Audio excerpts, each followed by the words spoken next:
বহুদিনের আশ্রয় ছেড়ে পরিবার ও শেষ সম্বলটুকু নিয়ে ইরান ছাড়ছেন লাখ লাখ মানুষ। গেল কয়েক দশক ধরে যুদ্ধ, দারিদ্র্য ও তালেবান শাসন থেকে বাঁচতে ইরানে শরণার্থী হিসেবে বসবাস করছেন প্রায় 40 লাখ আফগান নাগরিক। ইরান ইসরায়েল যুদ্ধের পর তেহরান প্রশাসন বলছে এসব শরণার্থীর কারণে দেখা দিয়েছে নিরাপত্তা ঝুঁকি। 6 জুনের মধ্যে তাদের নিজ দেশে ফেরত যাওয়ার নির্দেশ দেওয়া হয়। ডেডলাইন পার হওয়ার পর জোর করে এসব শরণার্থীকে ফেরত পাঠাচ্ছে তেহরান। আমার বাবা মা আফগানিস্তানের হলেও আমার জন্ম ইরানে। আমি এই দেশকেই সবসময় আমার মাতৃভূমি, আমার বাড়ি মেনে এসেছি। এত বছরের আশ্রয় ছেড়ে চলে যাওয়া এবং কাছের মানুষদের চলে যেতে দেখা সত্যিই হৃদয় বিদারক।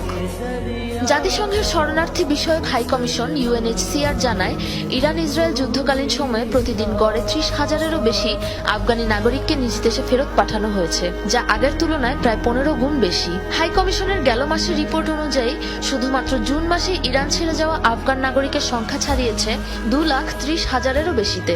মোট হিসাব অনুযায়ী যার সংখ্যা অন্তত 7 লাখ। আমার পরিবারের কাছে ইরানে বসবাস করার বৈধ অনুমতি থাকা সত্ত্বেও তাদের জোর করে আফগানিস্তানে পাঠিয়ে দেওয়া হয়েছে।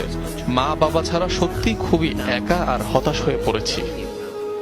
ইসরায়েলের হয়ে গুপ্তচর বৃত্তির অপরাধের অভিযোগেও ফেরত পাঠানো হচ্ছে আফগানিদের। উঠেছে এমন গুঞ্জনও। সাবরিনা নুসরাত, যমুনা নিউজ। বহুদিনের আশ্রয় ছেড়ে পরিবার ও শেষ সম্বলটুকু নিয়ে ইরান ছাড়ছেন লাখ লাখ মানুষ। গেল কয়েক দশক ধরে যুদ্ধ, দারিদ্র্য ও তালেবান শাসন থেকে বাঁচতে ইরানে শরণার্থী হিসেবে বসবাস করছেন প্রায় 40 লাখ আফগান নাগরিক। ইরান ইসরায়েল যুদ্ধের পর তেহরান প্রশাসন বলছে এসব শরণার্থীর কারণে দেখা দিয়েছে নিরাপত্তা ঝুঁকি। 6 জুনের মধ্যে তাদের নিজ দেশে ফেরত যাওয়ার নির্দেশ দেওয়া হয়। ডেডলাইন পার হওয়ার পর জোর করে এসব শরণার্থীকে ফেরত পাঠাচ্ছে তেহরান। আমার বাবা মা আফগানিস্তানের হলেও আমার জন্ম ইরানে। আমি এই দেশকেই সবসময় আমার মাতৃভূমি, আমার বাড়ি মেনে এসেছি। এত বছরের আশ্রয় ছেড়ে চলে যাওয়া এবং কাছের মানুষদের চলে যেতে দেখা সত্যিই হৃদয় বিদারক। জাতিসংঘের শরণার্থী বিষয়ক হাই কমিশন UNHCR জানায়, ইরান ইসরায়েল যুদ্ধকালীন সময়ে প্রতিদিন গড়ে 30,000-এরও বেশি আফগানি নাগরিককে নিজ দেশে ফেরত পাঠানো হয়েছে, যা আগের তুলনায় প্রায় 15 গুণ বেশি। হাই কমিশনের গেল মাসের রিপোর্ট অনুযায়ী শুধুমাত্র জুন মাসে ইরান ছেড়ে যাওয়া আফগান নাগরিকের সংখ্যা ছাড়িয়েছে 2,30,000-এরও বেশিতে। মোট হিসাব অনুযায়ী যার সংখ্যা অন্তত 7 লাখ।